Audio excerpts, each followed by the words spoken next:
sometimes it's easy to take feedback to mean that your story's broken when it's not. It can be super helpful to have a coach or a trusted writing buddy in your pocket to help you look at feedback in your actual pages and help you create an action plan. Sometimes the solution is easier than you think, but it feels overwhelming, right? And it's hard to see what you need to do when you're in the weeds. Welcome to the Fiction Writing Made Easy podcast. My name is Savannah Gilbo, and I'm here to help you write a story that works. I want to prove to you that writing a novel doesn't have to be overwhelming. So each week, I'll bring you a brand new episode with simple, actionable, and step-by-step strategies that you can implement in your writing right away. So whether you're brand new to writing or more of a seasoned author looking to improve your craft, this podcast is for you. So pick up a pen and let's get started. In today's episode, I'm taking you behind the scenes with me throughout my entire work week, and I'm going to share with you what I'm working on, what big projects I'm focused on right now, and basically anything that happens during the week, including any fun or interesting insights that come up as I work with other writers. I did a few episodes like this last year, and I got so much feedback on these episodes. I heard from so many of you that these are some of your favorite episodes. So I've decided I'll do one about once a quarter this year.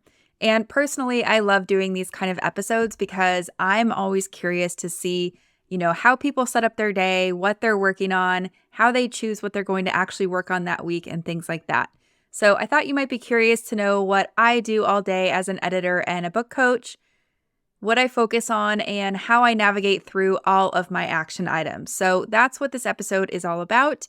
And without further ado, let's dive in for a Sunday update. Okay, so this is my first entry for our behind the scenes podcast episode, and it's Sunday evening, which is when I normally sit down with my planner and take a look at everything I have coming up this week. I'm not going to go too deep into this and my process for this since I did talk about it in the last behind the scenes episode. But basically, I like to know what's coming up or what's on the schedule, just in case I need to make any last minute changes or, troubleshoot something before the week gets too hectic. So that's what I just did. And this week is kind of a mixed bag, to be honest. I have a lot of different stuff happening, from recording a few podcast episodes to meeting with a few of my private coaching clients to attending some online classes because I love learning about new things. This week in particular, I'm taking a 2-day online course from Laura Belgray, who is sharing a behind-the-scenes look at her most recent book launch, which I'm really excited about. I'll probably talk about that more on Wednesday or Thursday, just because that's when the classes are taking place. The other one I'm going to is a 1-hour training with Amy Porterfield, who I just love for all things marketing and online business, so I'm really excited about that one too. The other fun thing I'm doing this week is giving a presentation for ProWritingAid's Romance Writers Week. So I'm doing that tomorrow on Monday, and I'm going to be speaking about writing interiority, which is one of my favorite topics, so that will be really fun. On Thursday, I have 2 live Q&A calls, so one is with my Notes to Novel students. So shout out to all my Season 4 students. I can't wait to hang out with you on Thursday. And the other one is for my membership. So my membership, I think I've talked about this before.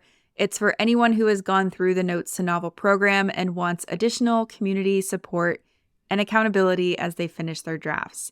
And each month we have a live training plus a few different office hours calls where, I answer questions and coach writers in real time. So that's what I'm doing on Thursday, and I really look forward to those calls as well.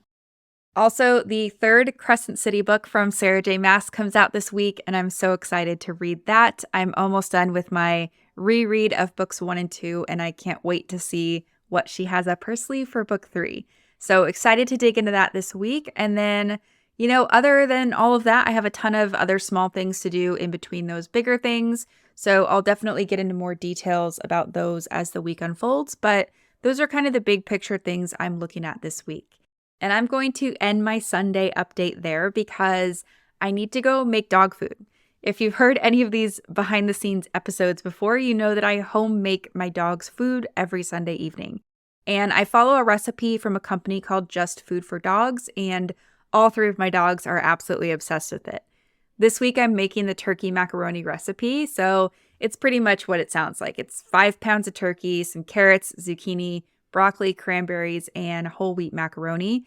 And it's all cooked together in an Instapot with some fish oil and this nutrient blend powder just to make sure they get all their vitamins and minerals and things like that. But yeah, my dogs love it no matter which flavor I make, and it's not actually that hard to cook. It takes me about 30 minutes to make their food for the whole week. And I'm cooking for 3 dogs. So if you don't have 3 dogs, it would last a little bit longer for you.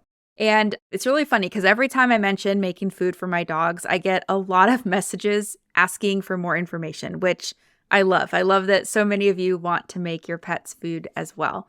So if you do want to check it out, I'm going to put a link for you in the show notes. That's where you can go get more information. Or you can just go to savannahgilbo.com/food for dogs, all one word, food for dogs, and take a look around on their website to get more information. And basically you'll see on there, you can buy pre-made frozen food, or you can do what I do, which is get the DIY recipe, the fish oil and the nutrient blend, and then make your own food. So you'll need to buy groceries and have a way to cook it, but it's not as hard as it seems. It takes me about 30 minutes now, but it used to take me a little bit longer when I was learning the recipe. And they do also have food for cats. So cat lovers are welcome to check out that link as well and get more information. One more time, it's savannahgilbo.com/food for dogs. That's where you can learn more about this recipe and this DIY dog food I'm talking about. So yeah, that's what I'm doing this Sunday evening, cooking for my dogs, and then I'm going to finish my reread of the second Crescent City book, so I'm all prepared for when it comes out later this week. I will be back first thing tomorrow morning with a Monday update, so I will see you then. Good morning, it's bright and early Monday morning, and I'm here to update you on what I have coming up today. So for me, Mondays are days that I primarily work on my business, and this looks different every single week. So sometimes it's me recording a bunch of podcast episodes. Other times it's me doing, admin type work like writing emails or, clearing that inbox to zero, which seems so hard to do all the time. The specifics of my Monday kind of just depend on, where I'm at in the month or what I have going on in the business. So specifically today, I know that there are 2 big things I need to have done. I need to craft some emails for the Women in Publishing Summit, which I'm speaking at in March. So I need to get those emails written and scheduled and things like that. Then I also need to do some work to get ready to present at that summit. So that's things like, putting together a presentation, doing some just random admin stuff like they need a bio, they need a headshot and things like that. So I'm going to take care of all of that today. The other big thing I'm working on in terms of my business is I'm really trying to grow my email list this year. And one of the ways I'm planning to do that is to be a guest on as many other writing podcasts as possible. So I'm creating a list of 50 plus podcasts that I would love to be a guest on. And then I need to pitch each one of those podcasts to hopefully set up some interviews. Not all of them will say yes, and that's okay, but I do need to get some of those pitches out, and that process takes a lot of time and focus. It's really important to tailor a pitch like this to each individual show and host, and to properly express how I think I can add value to their show and things like that.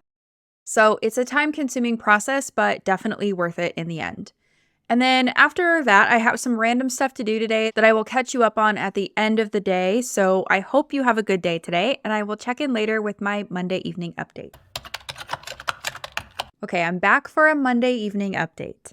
I did finish some of my big to-do items. I got the emails done for the Women in Publishing Summit, and I crafted a few of those podcast pitch emails that have officially been sent out, so that's exciting. I also had to spend some time planning out future episodes of the podcast, which I actually love to do. So I have this running list of topics that people have requested, and I kind of run through that list, plus take into account anything I've seen around the internet. So if there are any questions that stand out that a lot of writers are asking, or, topics that are coming up that people are talking about or that I want to talk about or that are timely, I look at those. And then I also think about the writers in my Notes to Novel program or my private membership to think about what kind of episodes would best serve them where they're at in the process. So I think about all of that, and then I come up with 5 to 10 topics for the next handful of episodes. And then there are a bunch of action items that come with that. So if I'm planning to interview someone, I have to reach out to them. I have to set up a time that works, prepare for our interview, and things like that. If I'm recording a solo episode like the one I'm recording right now, I have different action steps than I would for an interview. So, like I said, I laid out the next 5 to 10 episodes, and then I looked at my calendar to figure out when I can work on the action items that go with each episode. And this is really important because I know that I have a big project coming down the pipeline.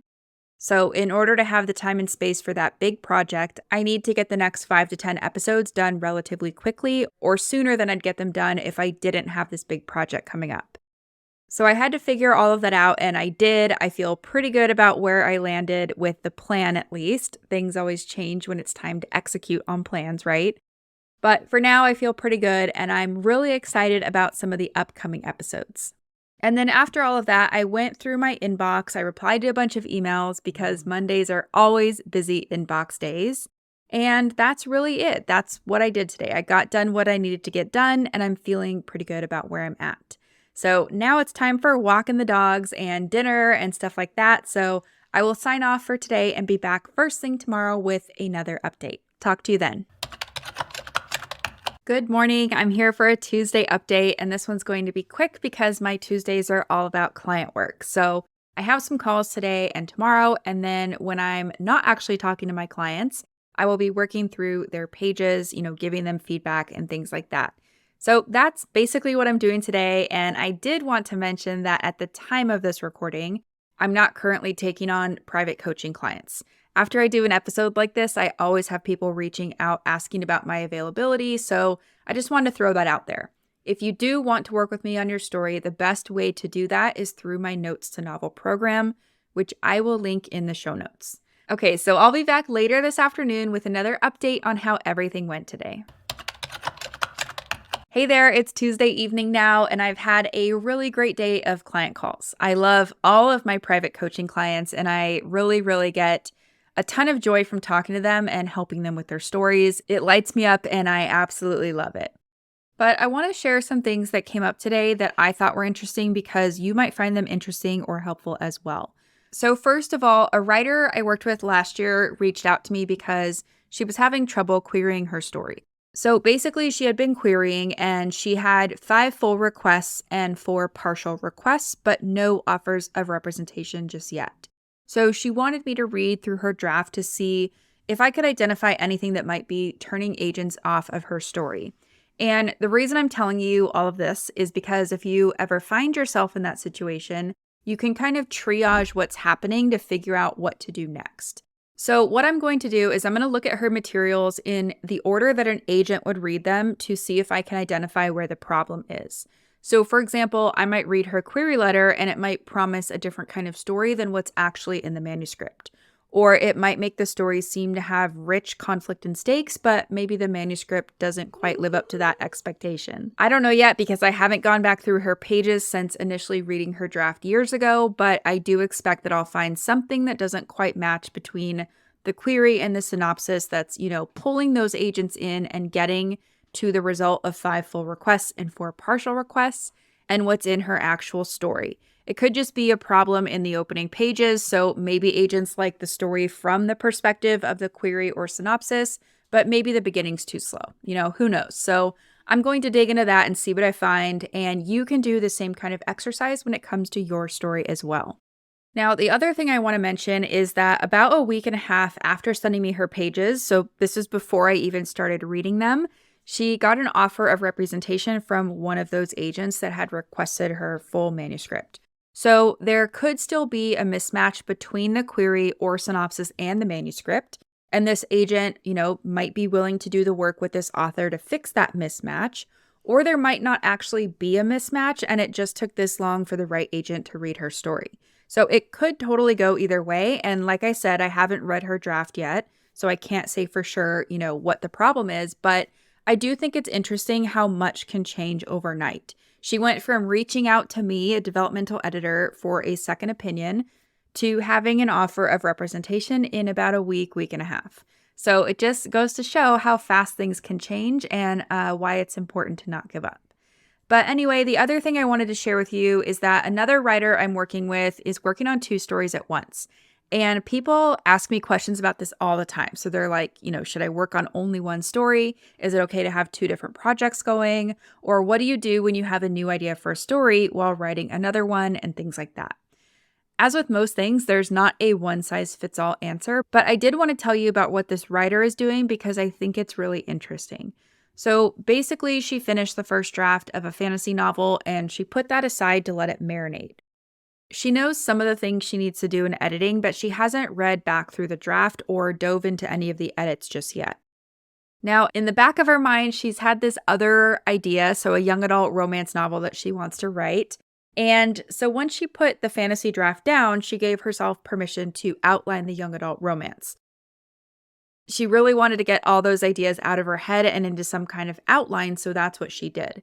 And when I talked to her today, she told me it's actually really nice to have two different projects going because sometimes she doesn't feel like outlining and revising feels like the easier thing to do, or vice versa. So I thought this was interesting, and I think where a lot of writers go wrong is they have two projects in the same phase as each other. So what I mean by that is it's like trying to outline two books at the same time or trying to revise two drafts at once. This is super hard for most people's brains to handle. But because this author has two different novels in different stages of the process, it actually allows her to use different parts of her brain on different days, which I think is really cool. So anyway, just wanted to share those two things that came up with you today, and I feel like this has been a super long update, so I'm going to cut myself off there, and then I'll see you bright and early tomorrow morning for another update. Hello and good morning. It's Wednesday now, and I'm really excited for what I have on the calendar today. First, I have a call with 5 other book coaches to check in and talk about business and things like that. It's always super fun meeting up with these women because we all became certified coaches together, and over the years, we've kept in touch, which is really cool. So in these calls, we basically just catch up and brainstorm things or troubleshoot stuff that's coming up and things like that. I'll update you on what we talk about once I come back for the evening update, but that's the very first thing I have on my calendar this morning. After that, I'm going to attend a virtual class that Laura Belgray is hosting all about how she launched her book, Tough Titties, which I am so excited about. Her book launch was very successful, and I can't wait to see the behind-the-scenes breakdown of how she did everything. I also have a little bit of a selfish reason for wanting to see what she did because I have a book coming out later this year, and I'm hoping to learn from what Laura did so that I can have a great book launch myself. Now, I'm sure you're like, what the heck is this book you're talking about? Don't worry, I will tell you more about that on Friday because I am going to be working through some of the edits on it this weekend. So stay tuned for that. After the virtual class with Laura, I'm going to record an episode of the podcast with Abigail. So we're breaking down the first chapter of The Hunger Games by Suzanne Collins. And then at the very end of the day, I have a client call. So that's what I've got going on. I'll be back later with a Wednesday evening update with a little bit more specifics. I'll talk to you then. Okay, it's Wednesday evening now, and I've got all 3 of my pups in the room. So Luna, Forrest, and Hudson are here, and they're going to help me give a quick update on how the day went. So first of all, the class I took with Laura Belgray was awesome, and I got so many ideas for what I can do with my own book launch. Again, I'm going to tell you more about that on Friday. But one of the really cool things that Laura talked about during the training is what she actually did during her launch and then what she would do differently now that she's on the other side of that launch. So she was kind of like, here's what I did. And if I was starting over from scratch, knowing what I know now, here's what I would do differently. And that was really interesting to hear about. And it got me thinking how, as writers, we can do the exact same thing. So we finish a book and then we can kind of debrief the process with ourselves, right? What went well during the drafting process? What can you do more of next time? What didn't work out so well? And what do you want to do less of next time? And things like that. But anyway, that was a really fun class and I'm really glad that I got to go to it. I mentioned earlier that I had a call with 5 other book coaches today, and it was really nice catching up with them and hearing about all the exciting developments happening with their businesses and their families and their clients and things like that. It was really, really wonderful. So for a little context, the 6 of us, we went through the Author Accelerator's book coaching certification program back in 2018 or 2019. Can't remember exactly. And we were the first cohort to go through that program. So it's been really fun to see the trajectory of each person's career over the last, 5 or 6 years, because we've all gone in different directions, and it's really cool and interesting just to see where everybody's ended up and, what each person's passionate about and how they built that into their business and things like that. So that was a really wonderful part of my day. And then the other thing I did today was I had a call with one of my clients, and it was actually pretty easy, pretty straightforward call, not too much to report on that. She's almost done with the edits on our draft and is getting ready to move into line editing, so that's always really exciting. And then Abigail and I recorded an episode of the podcast, so you guys know what all that's about. We did a first chapter episode on the Hunger Games that I think actually came out before this episode's going to go live. If you haven't heard that episode already, you can go check it out, but that was a really fun one to record. And yeah, that was pretty much all the stuff I had to get done today. I also got ready for a few calls I have tomorrow. So like I mentioned earlier, I have 2 Q&A calls tomorrow, one with the students in my Notes to Novel class and the others with the writers in my private membership. So I'm all ready for those. And yeah, I think I'll go ahead and wrap up my Wednesday update there. So I'll be back again tomorrow with another update. Talk to you then. Good morning. It's now Thursday, and like I mentioned yesterday, I'm starting the day off with a Q&A call with my Notes to Novel students. So shout out to everyone who's in season 4. We are currently in the middle of the 8-week course, and we've done all the foundational work already. So, brainstorming our protagonist and antagonist, choosing our genres and point of view and setting, uncovering our themes, and a whole lot more. And now we're at the phase where we're going to dig into outlining, which is one of the most exciting and most nerve-wracking parts of the course. I say nerve-wracking because it's so easy to second-guess ourselves when it comes to mapping out or outlining our stories, right? There are so many decisions to be made, but that's also why I love these Q&A calls, because they let us troubleshoot things and ask questions in real time. So no getting stuck on my watch. Then later this afternoon, I have another Q&A call with my private membership, and yeah, just getting caught up on a bunch of random things in between those 2 calls. So I'll be back with another update later this evening to tell you how everything went. Hey there, it's Thursday evening now, and I'm back for our Thursday evening update. Earlier, I mentioned that I had 2 Q&A calls, so one with my Notes to Novel students, and then the second with writers in my membership. So I did both of those. They both went really well. And I wanted to share just a few of the things that we talked about during each call. I found them interesting, and I think you will find them interesting as well. And the first thing I want to tell you about is how, as a part of the Notes to Novel course, students can submit different things for me to review during any of our Q&A calls. So in today's Q&A call, there were a lot of log lines being submitted because that's where we're at in the course. We're writing our log lines and doing the foundational work and things like that. And we spent a good chunk of time looking at those log lines, and I provided feedback and suggestions and things like that.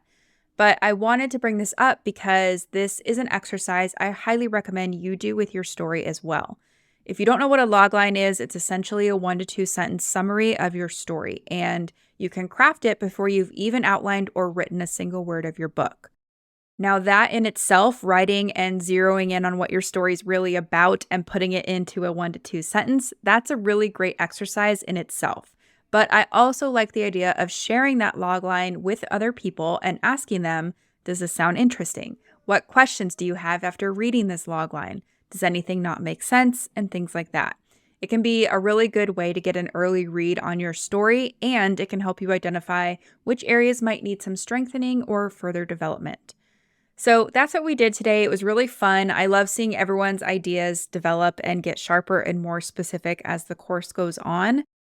It's also fun to see some of the patterns that come up. Like today, there were a lot of log lines where the conflict piece of it was really vague. And we spent a lot of time saying, okay, what does this actually mean? So one of the examples was something like, character X is prepared to risk everything at their disposal to do XYZ. So the part that I asked someone to get more specific on is, well, what does that mean, risking everything at their disposal? And who are they risking this to, right? I just needed some more context to really understand why that was important or why it mattered. The other thing we saw was something like, character X has to navigate magical obstacles to do XYZ. And so my comment to this person was, well, what are these magical obstacles? And like, are they hard because this person has no magic, or are they hard because this person has magic, but the obstacles are a different kind of magic? And also, like, what's at stake? Like, why do I need to care if this person navigates, multiple magical obstacles? Are they going to die? Is something bigger going to happen? Like, we just could get a little more specific. So it's always a challenge to get really specific in 1 to 2 sentences, right? That's not very many words, but it's totally possible and very worthwhile to do an exercise like this. And if you want to go through the exercise that I teach in Notes to Novel, you can go back and listen to episode number 54 called How to Test Your Story Idea Before Writing. I will link to that in the show notes, but that walks you through how to craft a logline that is specific and that encapsulates the big picture of your story as well. So again, this is why I always say that even though I'm not taking one-on-one coaching clients right now, you can absolutely get specific and personal help if you join me inside the Notes to Novel course and if you participate in the Q&A calls. It's also what I do in my membership. So we have what I call office hours twice a month. And literally what I do is I put pages up on the screen and I help people troubleshoot things, or I edit something in real time, or coach someone through an issue. So basically whatever someone needs to finish what they're working on, that's what I help with during these calls. And today a writer submitted a short story along with another editor's feedback and some notes that he got from the judges of a contest that he entered the short story in. And he was kind of like, okay, I think the short story works, but I got this feedback and I don't know how to execute on it. So can we talk and make a plan? And that's pretty much what we did. But what's interesting is that looking at all of the different feedback he got, there were definitely some patterns to it. So one of the big things we saw was that every single piece of feedback said something like, readers want to know more about this character's motivation, or I don't understand what this character's motivation is, things like that. So this topic of character motivation came up on all the different feedback reports. And I'm telling you this because the solution was actually really simple. We read through his story and there were 1 or 2 locations where his character's interiority was missing. So interiority is that internal reaction or that internal processing that the character does in response to something. I have episodes about interiority if you want to go check those out. They're episodes number 94 and 102, which I will link to in the show notes. But basically all this writer had to do was add in another 1 to 2 lines showing his character's internal reaction or that internal processing, and it fixed the issue. So readers didn't understand this character's motivation. The writer knew the character's motivation, but it wasn't on the page. And all it took was adding in 1 to 2 lines of interiority. So again, I want to tell you this for 2 reasons. 1, sometimes it's easy to take feedback to mean that your story's broken when it's not, which brings me to the second thing I want to tell you, and that is it can be super helpful to have a coach or a trusted writing buddy in your pocket to help you look at feedback in your actual pages and help you create an action plan. Sometimes the solution is easier than you think, but it feels overwhelming, right? And it's hard to see what you need to do when you're in the weeds. And it's funny because as I'm saying this, I'm getting a strong feeling that someone out there needs to hear this. So if this is you, let me know. Send me a DM on Instagram. I'm at savannah.gilbo, or leave a review and say, I'm the person that you were thinking of in episode 133. You were talking to me. I'm so curious. But anyway, my calls, like I said, they went really great. I get really energized after spending time with my students. It's so fun to see stories develop from little nuggets of an idea or, a messy draft that turns into something that is actually getting attention from agents and things like that. It lights me up. It's one of my favorite parts of my job, and it's why I love Thursdays. I love hanging out with my students and the writers in my membership. So that's my Thursday update. I'll be back tomorrow on Friday. I'm going to tell you more about this book that I'm publishing later this year and what I have to do for that this weekend. So I'll be back tomorrow morning with an update on that. Hello. Happy Friday. I'm recording my update with all 3 dogs in tow, and one of them loves to dream and yip in his dreams when I'm recording things. So prepare your hearts for that. I don't have any calls today because Fridays are kind of my catch-up days or days when I finish big projects and things like that. And speaking of big projects, I am writing a book that's going to come out this year. It's an analysis of the first Harry Potter book. So it's a craft book for writers that's going to dig into the big picture and the small picture to find out how and why this story works so well. And very long story short, I'm working through some edits today and all throughout this weekend. So that is my primary focus today, along with some miscellaneous admin work to, get things wrapped up for the week. And I'll be back later this evening with some more information, some more details about what I did today. But like I said, the edits on my Harry Potter analysis are the big project for the day and the weekend. So that's what I'll be doing. And I'll talk to you later for an update. Okay, friends, I'm back for a Friday evening update. And like I mentioned this morning, I was working through the edits of my Harry Potter analysis all day today. I'm at the point where my eyes feel crossed and I can't look at the text anymore. So I had to walk away. And I will pick back up first thing in the morning. As writers, I know you can 100% relate to the feeling of staring at a document for too long and realizing it's time to take a break, right? Well, I'm definitely there, but I do have to say that the edits I'm working through are very fun. Abigail K. Perry, who you've heard on this podcast before, is actually my editor for this project. She's a super Harry Potter nerd just like me. So it's been really fantastic to have someone care just as deeply as I do about doing the story justice through our analysis. So I really love reading her feedback and implementing her suggestions. It just makes the whole editing process that much more fun. Now, I know you probably want more information on what this book is and you want all the details, but you'll have to be a little patient with me and trust that when I know more, I will share more with you. This project is something I started 5+ years ago, and it got shelved for various reasons, but it's now coming back into the spotlight. So I don't have a ton of details, but I do have a wait list up where if you sign up for the wait list, you'll be the first to know about any new developments. And I'll also send you a playlist of all the first chapter analysis episodes that Abigail and I did for each book in the Harry Potter series if you sign up for the wait list as well.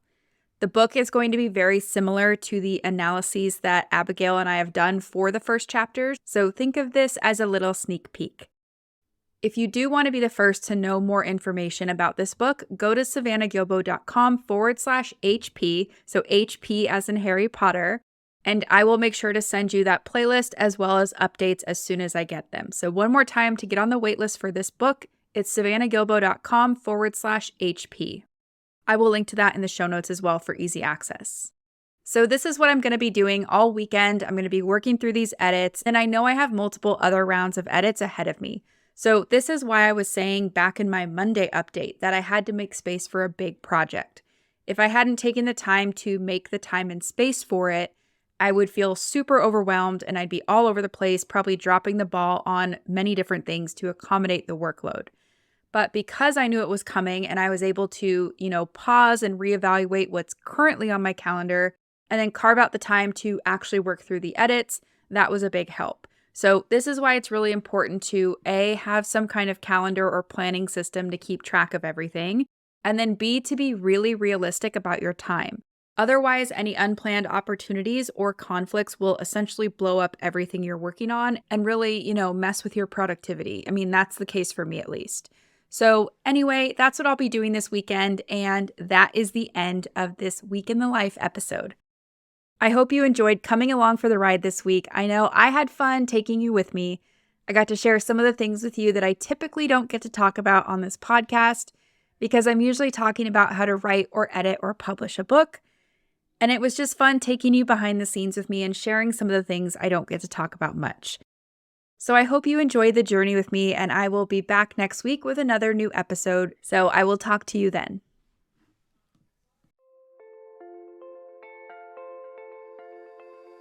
So that's it for today's episode. As always, thank you so much for tuning in and for showing your support. If you want to check out any of the links I mentioned in this episode, you can find them in the show notes listed in the description of each episode inside your podcast player or at savannahgilbo.com/podcast. If you're an Apple user, I'd really appreciate it if you took a few seconds to leave a rating and a review. Your ratings and reviews tell Apple that this is a podcast that's worth listening to. And in turn, your reviews will help this podcast get in front of more fiction writers just like you. And while you're there, go ahead and hit that follow button because there's going to be another brand new episode next week full of actionable tips, tools, and strategies to help you become a better writer. So I'll see you next week, and until then, happy writing.